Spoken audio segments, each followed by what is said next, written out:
The stars twinkled peacefully in the night sky above New York City. Alan Porter stood at the window of his office in the United Earth Defense Force headquarters, his hands clasped behind his back. At 45, with graying hair at his temples and deep lines around his eyes, he carried the weight of humanity's protection on his shoulders. The year was 2157. Humans had managed to establish a few small colonies on Mars and some mining operations in the asteroid belt. It wasn't much compared to what old science fiction had promised, but it was progress. Alan took pride in how far they had come. His moment of quiet reflection ended when the alarm blared. Red lights flashed across the walls. Alan rushed to his desk and pressed the communication button. "Report," he ordered. The face of Lieutenant Sam Baker appeared on the screen. "Sir, we've detected multiple objects entering the solar system near Neptune's orbit. They're moving fast and on a direct course to Earth." Alan's heart raced. "How many?" 27 large vessels and about twice as many smaller ones. Nothing like we've ever seen before."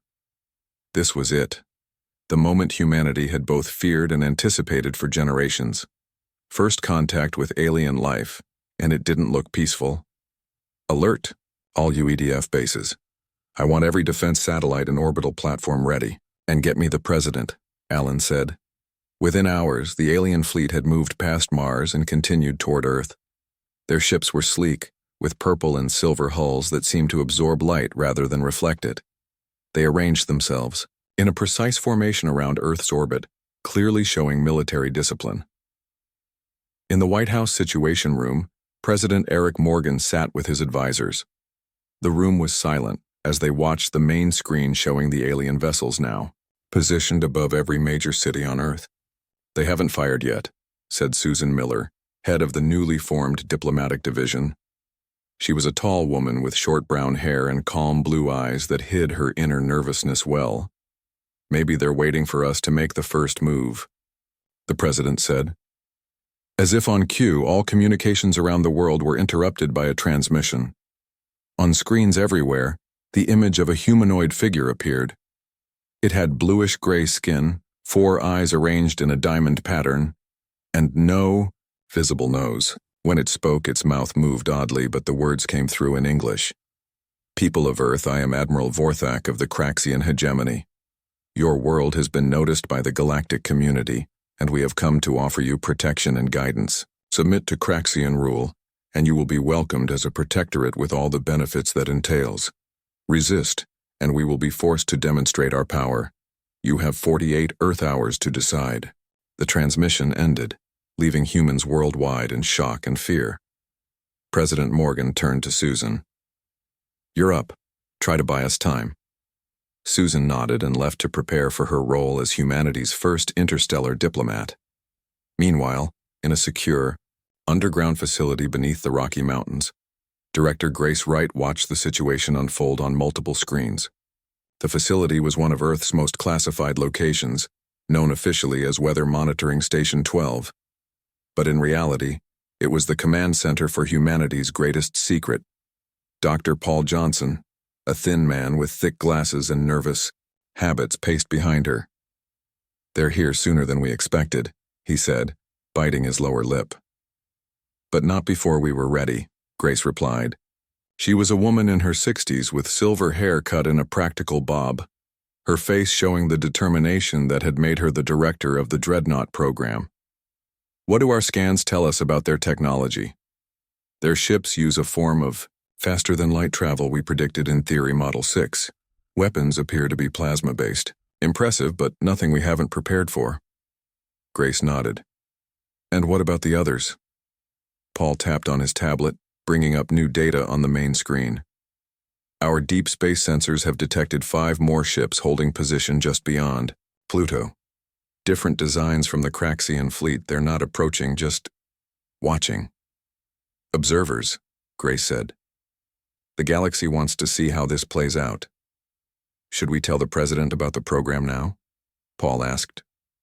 Grace considered this for a moment. "Not yet. First, let's see what the Craxians really want and what these observers might do. The longer we keep our advantage secret, the better." In a hastily prepared meeting room at the United Nations, Susan Miller sat across from a Craxian representative. Two human guards stood by the door, their hands resting nervously on their weapons. The alien was smaller up close than he had appeared on screen, perhaps 5 feet tall, but his presence filled the room. "We appreciate your offer," Susan said carefully, "but our species has never faced this situation before. We have many different nations and governments that need to be consulted. 48 hours is simply not enough time." The Craxian, who had introduced himself as Diplomatic Officer Murtek, tilted his head. "Your planet's political divisions are of no concern to the hegemony. You will speak with one voice going forward. Ours." Susan kept her expression neutral, despite her rising anger. "Nevertheless, we request more time. Our leaders must consult with their people. Your primitive weapons cannot harm our vessels." "Why delay the inevitable?" Murtek asked. "It's not about resistance," Susan explained patiently. "It's about process. Humans value their freedom to choose. Forcing a quick decision would only create problems later." Murtek seemed to consider this. "Admiral Vorthak is not known for his patience, but I will convey your request." After the Craxian left, Susan let out a long breath. She had bought some time, but not much. As she gathered her notes, her secure phone buzzed with a message from the president. "Keep stalling. Plan B is in motion." Far beyond the orbit of Neptune, in the cold darkness of the Kuiper Belt, a signal was received. Deep within a hollowed-out dwarf planet designated KB7, lights began to come on in chambers that had waited in darkness for decades. Giant hangar doors that had been disguised as craters slowly started to open. Inside, Captain Lisa Bennett of the United Earth Dreadnought UES Defiance watched as her crew took their stations. They had trained their entire lives for this moment, though many had believed it might never come. "All systems online," reported her first officer, Jason Kelly. "Reactor at full capacity." Lisa nodded, her steady gaze fixed on the main view screen, showing the stars outside. "Begin undocking procedure, maintain stealth protocols." As the massive ship, nearly 3 kilometers in length, slowly moved out of its hidden berth, 11 other identical vessels at similar secret bases throughout the outer solar system were doing the same. The galaxy thought Earth was defenseless. They were about to learn how wrong they were. The hidden base inside Titan hummed with activity. Admiral John Garcia walked through the command center with quick, determined steps. Staff moved out of his way instantly. At 62, Garcia was a legend among the select few who knew about the Dreadnought program. His deep voice carried across the room as he gave orders. "Status report on all vessels," he demanded. His aide, Lieutenant Samantha Powell, handed him a tablet. "All 12 Dreadnoughts report ready for combat operations, sir. Escort fleets are at 98% readiness." Garcia nodded as he reviewed the data. The secret fleet had been built over 3 generations, hidden from the public and even from most of Earth's governments. Only a handful of world leaders knew the full extent of humanity's military capabilities. The program had started almost by accident, when scientists detected alien transmissions nearly 80 years ago. Rather than announce the discovery, the nations of Earth had made a secret pact to prepare. "Send the activation code to all captains," Garcia ordered. "Remind them to maintain stealth until the signal. We only get one chance to surprise them." Meanwhile, on Earth, Susan Miller sat across from the Craxian diplomat Murtek for the 3rd time in 24 hours. Dark circles under her eyes showed her exhaustion, but her voice remained steady. "As you can see from these historical records," she explained, showing charts of human conflicts, "our species has a complicated relationship with authority. Forcing us to decide too quickly will likely result in resistance." Murtek made a clicking sound with his 4-hinged jaw. "Admiral Vorthak grows impatient. Your stalling tactics are transparent." Susan forced a worried look. "It's not stalling. Earth has never been united under one government. We need time for our leaders to consult with their people." "The Admiral has agreed to extend the deadline by 12 hours, Murtek said, "but he requires a demonstration of our seriousness." Susan felt a chill. What kind of demonstration?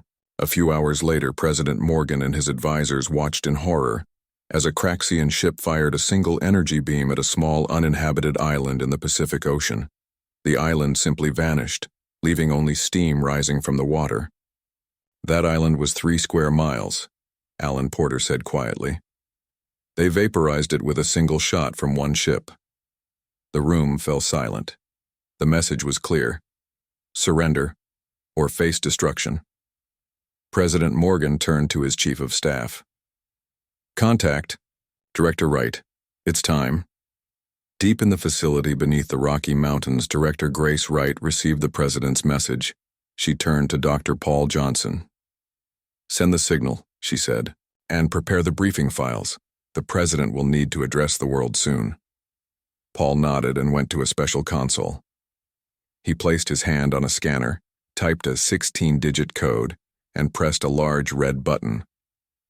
Throughout the solar system, hidden transmitters activated, sending a simple message to the Dreadnoughts and their escort ships. Revelation protocol authorized. On the bridge of the UES Defiance, Captain Lisa Bennett felt her heart jump when the message appeared on her personal screen. She'd trained her entire life for this moment. "All hands to battle stations," she ordered, her voice calm despite the adrenaline flowing through her veins. "Prepare to disengage stealth systems on my mark." Similar scenes played out on 11 other massive dreadnoughts and their accompanying vessels. The ships were marvels of engineering that only a select few, 1,000 humans had ever seen. Each dreadnought was nearly 3 kilometers long with sleek lines that belied their enormous size.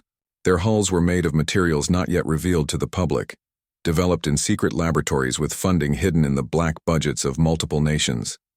The escorts were smaller, but no less impressive: fast attack craft, electronic warfare ships, and specialized support vessels. Together, they represented the true pinnacle of human military technology, far beyond the modest orbital platforms and small interplanetary vessels that Earth publicly acknowledged. Susan Miller was escorted back to the Craxian flagship for what the aliens believed would be surrender negotiations. Admiral Vorthak himself met her in a large chamber with viewing screens showing Earth from orbit. "Your time is up," Vorthak said without preamble. "What is Earth's decision?" Susan checked her watch, a seemingly nervous gesture that was actually confirming the timing. "Before we give our response, may I ask a question?" The Admiral made an impatient gesture with one of his forearms. "Speak quickly. Our scientists have detected other ships beyond Pluto. Are there other galactic powers observing this transaction?" Vorthak seemed surprised by the question. "The Galactic Council always sends observers for first contact situations and new additions to the hegemony. Their presence is irrelevant to you." Susan nodded slowly. "Then with respect, Admiral, we would like to address them as well." Vorthak's 4 eyes blinked in sequence. "For what purpose?" "They are merely witnesses." "Because," Susan said, her demeanor suddenly changing from fearful diplomat to confident representative, "what happens next will concern them greatly." At that exact moment, throughout the solar system, 12 dreadnoughts and over 100 escort vessels deactivated their stealth systems simultaneously. On every alien ship's sensors, massive contacts suddenly appeared as if from nowhere. The Craxian command center erupted in chaos. Warning signals blared as officers rushed to their stations. On the main screen, the impossible became visible. Human warships, enormous beyond anything the Craxians had expected, moving in perfect formation toward Earth. Vorthak stared at the display in disbelief. "What trickery is this?" he demanded, turning to Susan. She smiled slightly. "No trickery, Admiral, just prudence. We've been listening to galactic communications for decades. We know how the hegemony treats primitive worlds, so we prepared accordingly." On the bridge of the UES Vengeance, Captain Daniel Wright opened a communication channel to all ships in the system. "This is Captain Wright of the United Earth Defense Force," he said, his voice broadcasting to every alien vessel. "For the past 70 years, we have monitored your transmissions and studied your technology. Your assessment of Earth as defenseless was premature. The human fleet continued its approach, taking formation around Earth in a display of force that dwarfed the Craxian presence. The Dreadnoughts moved with surprising grace for their size, their engines barely visible as they powered the massive vessels. Admiral Garcia's voice joined the broadcast from his flagship. To the Craxian hegemony, you have 1 hour to withdraw from Earth orbit. To the Galactic Council observers, we invite you to establish peaceful diplomatic relations. The choice is yours. In the viewing chamber of the Craxian flagship, Susan stood tall as Vorthak's crew frantically reported the capabilities they were detecting from the human ships. Impossible, one officer said. Their energy signatures suggest weapons technology at least equal to our own. Their hulls appear to contain materials we cannot identify, reported another. Vorthak turned to Susan, his earlier arrogance replaced by uncertainty. You concealed your true capabilities. We learned from listening to your kind, Susan replied. The galaxy is not as friendly as we'd hoped, so we prepared for the worst while hoping for the best. As the massive human dreadnoughts took position, around Earth their true size and power became undeniable. The galaxy had thought Earth was defenseless. That misconception was about to change everything. Admiral Vorthak paced the bridge of his flagship, his forearms clasped behind his back. His officers watched nervously as their leader considered Earth's unexpected show of force. The screens around them displayed the human dreadnoughts, massive war vessels that had appeared from nowhere. Each one dwarfed the Craxian ships. Send a message to the fleet, Vorthak finally said. Prepare for combat operations. His second-in-command, Sub-Commander Reklar, stepped forward. Admiral, with respect, the human ships outmass ours by at least 5 to 1. Their energy readings suggest weapon systems at least equal to our own. Are you suggesting we retreat? Vorthak's voice was dangerously quiet. I am suggesting we reassess. We were sent to claim a primitive world, not fight a major war. Vorthak turned to stare at the displays again. His pride battled with his duty to protect his ships and crew. Finally, he made his decision. The hegemony does not retreat. Launch all fighters and power main weapons. Target the nearest human vessel.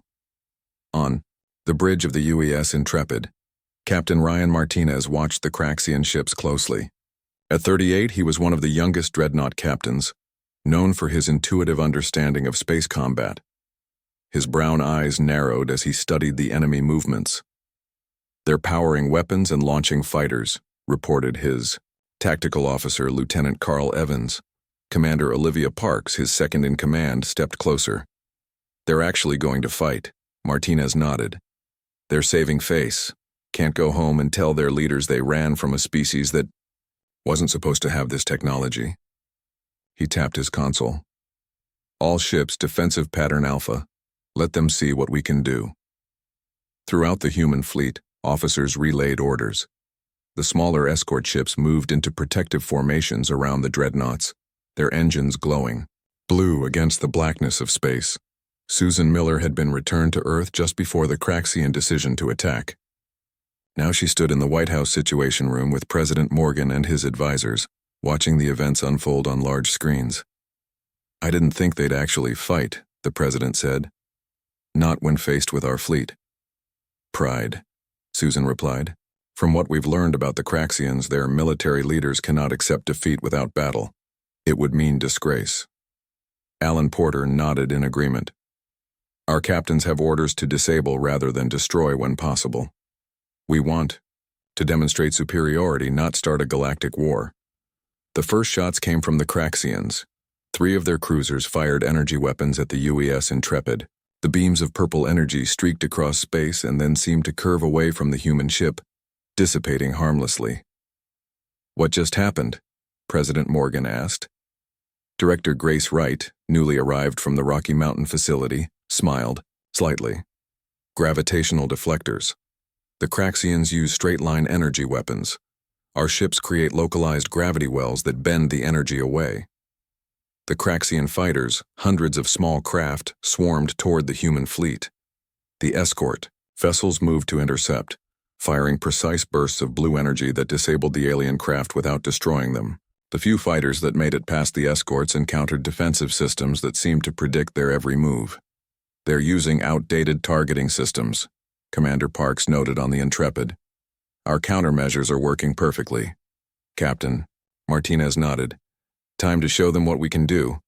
Target the lead Craxian cruiser. Disable their propulsion and weapons only. The Intrepid's forward batteries fired. Unlike the purple beams of the Craxians, the human weapons fired pulses of concentrated energy that struck with surgical precision. The Craxian cruiser's engines went dark, and its weapons systems powered down, but the ship remained intact. Throughout the solar system, the observers from the Galactic Council watched in stunned silence. On their vessels, advanced recording equipment captured every detail of the battle. Impossible, whispered one Givraxian observer, a tall insectoid being. The humans are fighting with technology they should not have for at least another century. His companion, a Doral analyst, checked the readings again. Their power management is beyond even our capabilities. And these ships, they've clearly been built over decades. How did we miss this? They hid, the Givraxian replied. They listened to our transmissions, learned about us while revealing nothing of themselves. There was something like respect in his voice. Back in the battle, the Craxians were learning harsh lessons about human combat capabilities. 3 of their vessels were already disabled, drifting powerless. The rest tried to regroup, changing formation to concentrate their firepower. Admiral Vorthak refused to surrender. Target their largest vessel, he ordered. All remaining ships focus fire. 5 Craxian warships turned toward the UES Resolute, the largest of the human dreadnoughts. They fired simultaneously, their combined beams creating a blinding purple flash in space. On the Resolute's bridge, Captain Kevin Howard remained calm. Shields holding at 92%, he reported. Minimal energy bleed-through. His weapons officer turned to him. Captain, they've committed their main force against us.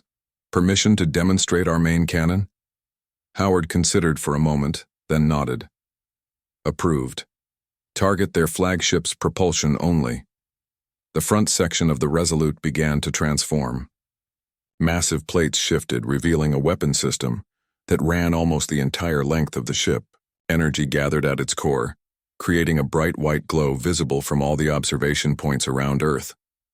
Spinal mount cannon charged and ready, the weapons officer reported. Fire, Howard ordered quietly. A concentrated beam of white energy, so bright it was almost painful to look at, shot from the Resolute. It sliced through space and hit the Craxian flagship with perfect precision. The beam cut through their shields as if they weren't there. It struck exactly where the propulsion systems were located, immediately disabling them without breaching the hull's integrity. The Craxian flagship went dark, drifting in space, its weapons and engines completely disabled. In the observation vessels, beyond Pluto, the Galactic Council representatives were sending urgent messages back to their governments. The humans had just demonstrated weapon technology that even the most advanced civilizations found impressive. The battle is over, the Doral analyst said. The humans could have destroyed them all, but they chose precision and restraint. On Earth, in the White House Situation Room, the mood was cautiously triumphant.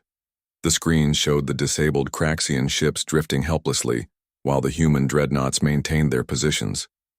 Open a channel to Admiral Vorthak, President Morgan ordered. Let's see if they're ready to talk now. Susan Miller stepped forward. They'll have no choice. We've shown them we're not the easy conquest they expected. The battle had lasted less than 30 minutes. The galaxy's understanding of humanity would never be the same again. 2 days after the battle, a meeting took place aboard the UES Defiance. The massive conference room had one side made entirely of transparent material, showing the curve of Earth below. Around a large table sat human leaders and representatives from the Craxian hegemony and the Galactic Council. Admiral Vorthak had been allowed to attend, though his usual arrogance was gone. His 4 eyes kept darting to the view of his disabled ships being towed by human vessels. Next to him sat 3 representatives from the Galactic Council, a tall insectoid Givraxian, a crystalline Doral, and a gaseous being contained in a special suit that resembled a human in shape only. President Morgan sat at the head of the table with Susan Miller at his right and Admiral Garcia at his left. Director Grace Wright and several Dreadnought captains completed the human delegation. "Let's begin," President Morgan said. "First, I want to clarify that Earth has no interest in further hostilities with the Craxian hegemony. We defended ourselves when threatened, nothing more." The translation devices in the center of the table conveyed his words to the aliens. After a moment, the Javraxian counselor responded, "We are still trying to understand how humans achieved this level of technology without detection. Our records show your species has barely reached your own moon." Susan smiled slightly. "That's what we wanted everyone to think. When we first intercepted alien transmissions 80 years ago, we learned enough to know we needed to prepare." The Doral's crystalline form glittered as it spoke. "You deliberately misled the galactic community." "We protected ourselves, Admiral," Garcia corrected.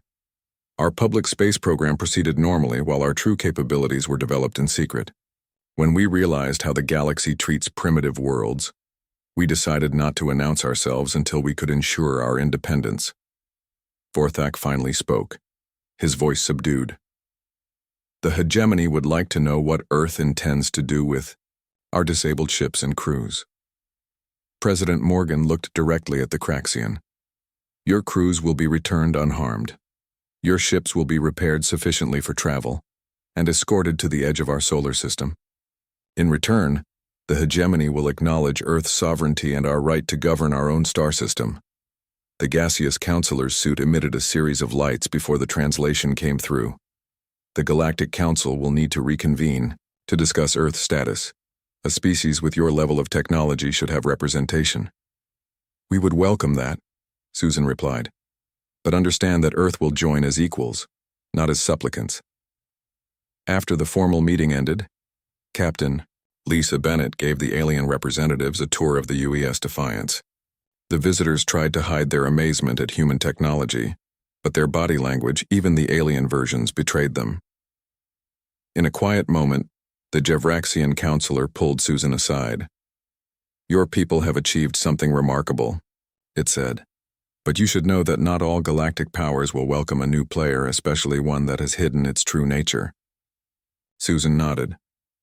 "We're prepared for that possibility. That's why we built the Dreadnoughts in the first place."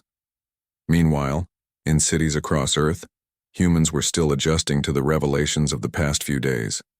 The existence of aliens had been shocking enough, but learning about their own government's decades-long secret space program had caused even greater upheaval. In a park in Chicago, regular citizens gathered around public screens showing the alien ships and human dreadnoughts. In orbit, a reporter interviewed people for their reactions. "I can't believe they kept this from us for so long," said one woman, a teacher named Karen White. "But I'm glad they did. Those aliens would have just taken over if we weren't ready." An older man named Joe Clark nodded in agreement. "My father worked on classified military projects his whole life, died without ever telling us what he really did. Now I know. He was helping build those big ships up there." Not everyone was pleased. Protests had broken out in some cities, with people demanding to know what else their governments might be hiding. But overall, the revelation that humanity had successfully defended itself against a superior alien force had created a new sense of unity. 1 week after the battle, President Morgan addressed the United Nations. Representatives from every nation stood as he entered, something that had never happened before in the organization's history. "For generations, the nations of Earth have competed and sometimes fought with one another," he began. "But 80 years ago, when we first detected alien transmissions, our predecessors made a choice to work together in secret. The Dreadnought program was funded by all major nations with scientists and military personnel from around the world. It was perhaps the greatest cooperative effort in human history, and it remained secret until now." He paused, looking around the room. That secrecy was necessary. If the Craxians or others had known our true capabilities, they would have arrived with a far larger force.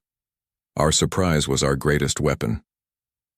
Director Grace Wright sat in the audience, listening to the president explain what had been her life's work. Beside her was Dr. Paul Johnson, who kept wiping tears from his eyes. Their decades of secrecy and hard work had paid off in ways they had hoped for, but never been certain of.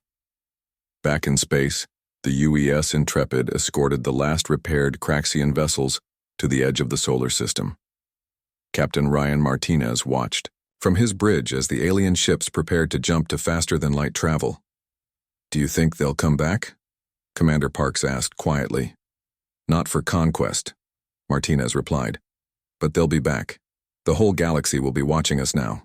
As if to confirm his words, 3 new ships appeared at the edge of the solar system. They were unlike the Craxian vessels, more elegant, with designs that suggested advanced technology. On Martinez's screen, a message appeared. "Greetings from the Galactic Council. Request permission to approach Earth for diplomatic relations." Martinez smiled. "And so it begins," he said, sending the coordinates for the diplomatic receiving area in Earth orbit. On Earth, in the newly established Office of Galactic Affairs, Susan Miller reviewed the files on the 17 known spacefaring civilizations. The office had been created in what used to be the United Nations building, now expanded to include facilities for alien visitors. She looked up as President Morgan entered the room. "The Council has sent their diplomatic corps," she told him. "It seems we're being fast-tracked for membership." President Morgan nodded. "Nothing like showing up with 12 dreadnoughts to get the galaxy's attention." "They're still trying to figure out how we built them in secret," Susan said with a small smile. The Doral representative asked if we had help from another species. "What did you tell them?" "I said the only help we had was listening to their transmissions for decades while they ignored us as a primitive world." The president looked out the window at the night sky. "The galaxy thought Earth was defenseless," he said softly. "That was their first mistake." 1 month after the battle with the Craxians, Earth had become the center of unusual activity. Ships from 17 different galactic civilizations hung in orbit, their designs as varied as the species that built them. On the planet below, the first alien embassies were being constructed in a new diplomatic district outside Geneva. The Galactic Council had moved with surprising speed to grant Earth full membership status as a major power, something that normally took decades of application and review. The humans' display of military technology had forced a rapid reassessment of their place in the cosmic order. In the new Earth Diplomatic Center, Susan Miller prepared for the most important meeting of her career. As Earth's official galactic ambassador, she would sign the treaty that formally recognized Earth as a sovereign power within the interstellar community. "Are you ready?" asked President Morgan, who had come to witness the historic moment. Susan adjusted her formal blue suit and nodded. As ready as anyone can be to sign humanity's first interstellar treaty. They entered the Grand Hall together. Representatives from all 17 galactic civilizations were seated in a semicircle. Some looked almost human, while others were so alien that special environments had been created to accommodate them. The Javraxian counselor acted as the master of ceremonies, its insectoid form towering over the podium. "Today marks a historic occasion," the Javraxian began, its words translated for all present. "The admission of Earth as a full member of the Galactic Council is unprecedented in both its timing and circumstances. Never before has a world moved from first contact to major power status in a single standard month." The ceremony proceeded, with each representative adding their species' signature or equivalent mark to the treaty. When it came time for Earth's signature, Susan stepped forward with quiet confidence. As she signed, she thought of all the humans who had worked in secret for decades to make this moment possible. Later that evening, a celebration was held at the White House. Military officers mingled with scientists and politicians who had been part of the Dreadnought program. For many, it was the first time they could speak openly about their life's work. Admiral Garcia stood with Director Wright and Dr. Johnson near a window overlooking the Washington Monument, which was lit up with colors representing the various alien civilizations. "I still can't believe we pulled it off," Dr. Johnson said, sipping his champagne. 80 years of secrecy. 12 dreadnoughts built without the world knowing." Director Wright smiled. "The hardest part was keeping the funding hidden in plain sight. All those black budget items and military spending that no one could track." "It was worth every penny and every secret," Admiral Garcia said firmly. The looks on those Craxian faces when our fleet appeared? He chuckled at the memory. Across the room, Captain Lisa Bennett of the UES Defiance was speaking with several younger officers. At 35, she had spent her entire adult life training for a confrontation she had never been certain would come. "What happens now?" asked one lieutenant. "Do we start sharing our technology with the rest of Earth?" Lisa nodded. "The President announced the 10-year integration plan this morning. Gravity control for civilian ships first, then the better medical technology, and eventually the faster-than-light drive. They want to introduce it gradually to avoid economic disruption." "And what about us?" another officer asked. "The fleet. We'll be busy," Lisa replied. "The Council has approved our first extrasolar colony. The Defiance will lead the expedition to Proxima Centauri next month."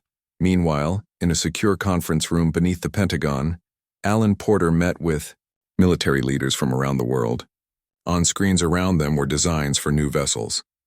"The President has approved the next generation of ships," Porter explained. "Now that we don't need to hide them, we can build them more efficiently. The new Explorer class will be ready in 3 years. One general raised her hand. "What about the Craxians? Should we expect retaliation?" Porter shook his head. "According to our new allies in the Council, the hegemony has been unusually quiet. Apparently, being so thoroughly outmatched by a supposedly primitive species has caused quite a political upheaval in their government." "Good," someone muttered, causing ripples of laughter around the table. In orbit above Earth, the Dreadnoughts maintained their regular patrols. On the observation deck of the UES Resolute, Captain Kevin Howard stood with the Doral counselor, whose crystalline form sparkled in the sunlight streaming through the viewports. "Your ships are truly impressive," the Doral said. "But I confess, my species is most interested in how humans managed to keep them secret for so long." Howard smiled slightly. "It wasn't easy. Only 1 in 10 million humans knew the full truth about the program. The rest thought their work was for something else entirely. A remarkable achievement in social organization as well as technology," the Doral observed. "My government wishes to establish direct diplomatic ties with Earth, separate from the Council proceedings." "I'll pass that along to Ambassador Miller," Howard replied. "I believe she's already received similar requests from several other species." Far from Earth, at the edge of the solar system, the Craxian Admiral Vorthak was finally heading home. His flagship, repaired just enough to make the journey, moved slowly toward the jump point. The humans had been merciful but clear. The hegemony was not welcome in Earth's territory. Vorthak stared at the sensor readings of the human escort ships following at a respectful distance. They were smaller vessels, not the massive Dreadnoughts, but still impressive. "We were fools," he said quietly to his second-in-command. "We thought them primitive because they wanted us to." "The Hegemony Council will not be pleased with our report," Reklar replied. "No," Vorthak agreed. "But they will learn from it as we have. The humans are not to be underestimated again." As the Craxian ships disappeared into faster-than-light travel, the human escort vessels turned back toward Earth. Commander Olivia Parks watched the aliens leave from her captain's chair on the USS Vigilant. "Set course for home," she ordered, "and let the Dreadnought Command know the Craxians have departed." Back on Earth, in a small ceremony at the Rocky Mountain facility, the original planners of the Dreadnought program gathered one last time. Most were elderly now, having dedicated their lives to preparing humanity for this moment. Director Grace Wright, now retired, raised a glass in toast. To the founders, many of whom didn't live to see this day, they looked at the stars and saw not just wonder, but potential danger. And they decided that humanity would meet that danger prepared. "And to what comes next," added Dr. Paul Johnson. "The Dreadnoughts were just the beginning. Now we take our place among the stars as equals, not as conquests." As night fell across Earth, people everywhere looked up at the sky with new understanding. The stars were no longer distant and unreachable. They were filled with civilizations, dangers, and opportunities. And humanity, thanks to its hidden Dreadnoughts, would face them from a position of strength.